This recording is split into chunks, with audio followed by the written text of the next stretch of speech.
Hello everyone, আমি রিনা। আজকে শুধু আমি একা হ্যাপি নয়, আমার সাথে শুভ হ্যাপি রয়েছে। চলো হ্যাপি নিয়ে তোমাদের ব্লগটা শুরু করি। হ্যালো, আমি শুভ। আজকে আমি মায়ের সাথে যাচ্ছি শিলাদরি বিশাল মাত্রে যাচ্ছি। আমার ব্লগে এটাই ছিল প্রথম শুভর ফার্স্ট ভয়েস দেওয়া। যদিও এইসব সম্বন্ধে জানে না, তাই একটু ঘাবড়ে গিয়ে কথাগুলো উল্টাপাল্টা বলে দিয়েছে। যেহেতু শুভ আর আমি দুজনেই ব্লগ করি, তাই এবার থেকে ভেবে নিয়েছি কিছু কিছু ব্লগে শুভর দ্বারাই আমি ভয়েস দেওয়াবো, যাতে ও ভয়েস দিতে দিতে একটু কন্টিনিউ করতে পারে আর ব্লগগুলো আমাদের সুন্দর হয়ে উঠতে পারে। আর দেখতে দেখতে রাঙ্গাপানি বিশ্বযুদ্ধটা পার করে রানীডাঙ্গার দিকে এখন আমরা পৌঁছাচ্ছি।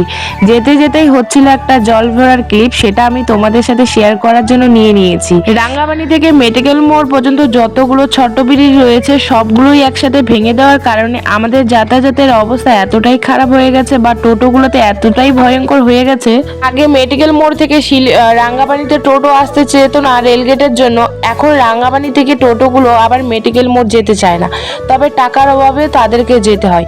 এতটা ভয়ঙ্কর। এবার তারপর ইস্টার্ন মোড় থেকে আমরা উঠে গেছি শিলিগুড়ি যাওয়ার গাড়িতে। আর এখানে গাড়িটা এতটাই জ্যাম ছিল, শুভকে নিয়ে দরজার সামনে বসে আমি যেন চেপকে বসে রয়ে গেছি।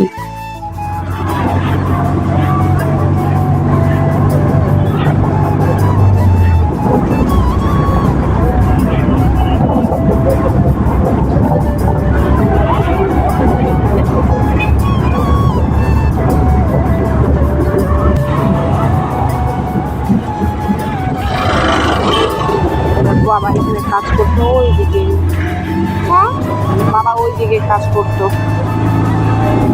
নদীদের লোকেই নাই।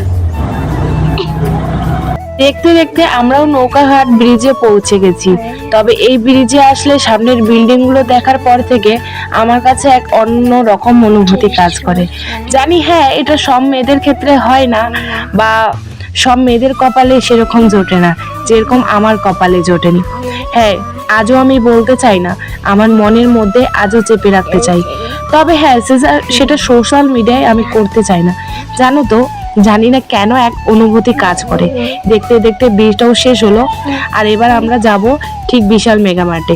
যেহেতু শিলিগুড়ি গাড়িটাতে উঠেছি কোটমোড় পর্যন্ত লাস্ট, কিন্তু তার আগেই আমরা নেমে যাব।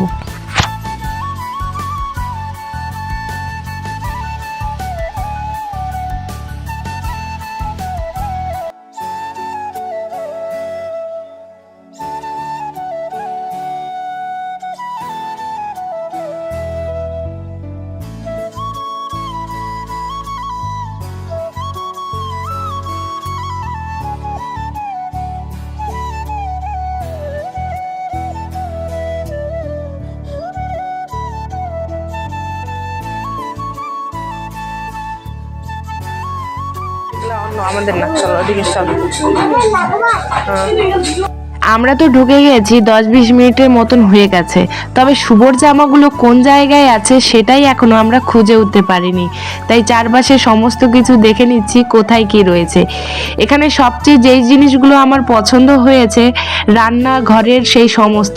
আমরা তো একজন গৃহবধূ, কিন্তু আমাদের সেই জিনিসগুলোই খুব পছন্দ হয়। তার মধ্যে ম্যাটগুলো খুব কম দামে, এত সুন্দর সুন্দর, এত ভালো ভালো কোয়ালিটি ছিল, আমি তো ভেবেই নিয়েছি নেক্সট টাইম তো এগুলো নিতে যাবই। যেহেতু এবার শপিংটা পুরোপুরি বাবার তরফ থেকে ছিল, তাই বাবা বলেই দিয়েছে বিশাল থেকে কেনাকাটা করতে আমাকে যেন কোটমোড়ে মহাবিস্তানে না যাই, কারণ মহাবিস্তানের থেকে বিশাল মেগা মার্টের যে কাপড়গুলো কোয়ালিটি অনেকটা ভালো, আর সেটা আমার বাবার অনেক পছন্দের একটা শপিং মল। আমার বাবা খুব একটা মানে কম দামি জিনিস বলতে যে একটা কাপড় কিনবো সেটা ভালো কিনবো, এটাই আমার বাবা চায়। তাই বাবার কথা মতন বারবার বিশাল মেগা মার্টে এসে বাবাকে ভিডিও কলিং এ দেখিয়ে তারপরে আমরা কেনাকাটা শুরু করেছি। কিন্তু বিশ্বাস করো ভাই, আমার যে এই জিনিসগুলো এত পছন্দ হয়েছে, রান্নার প্রত্যেকটা জিনিস, ঘরের এত যে আমাদের মেয়েদের এগুলো জিনিস লোভ লাগে, আমি আর মানে ভেবে বুঝে উঠতে পারিনি। আমার ছেলের থেকেও যে ছোট ছোট বয়সের কাপড়গুলো রয়েছিল সেগুলো তো আমার আরো ভারী পছন্দ হয়েছে। এরকম জামা আমি শুভর জন্য নিতে চেয়েছিলাম, তবে আর নিতে পারিনি। তবে কারণ 2 থেকে 3 বছর বাচ্চাদের বা 4 বছরের ছিল, যেগুলো শুভর মানে ছোট হয়ে যাবে। তাই আর নিইনি। আর যেগুলো পছন্দ হয়েছিল অনেকটা কাপড়টাও একটু এসেছিল বলিনি, কিন্তু প্রত্যেকটা জিনিস এখন যেহেতু ঠান্ডা তাই একটু ভারী ভারী বা মোটা মোটা কাপড়ের দরকার। যাই হোক, কিছুটা কেনাকাটা করে আমি এখানে এসে শুভকে বলেছি, আচ্ছা বাবা তোমার কি এখানে কোনো পছন্দ হয়েছে? বাস, বাচ্চা মানুষ তো পুরোপুরি ফিদা হয়ে গেছে। তো এখানে ব্লগটাকে শেষ করি, নেক্সট ব্লগে আবার দেখা হবে।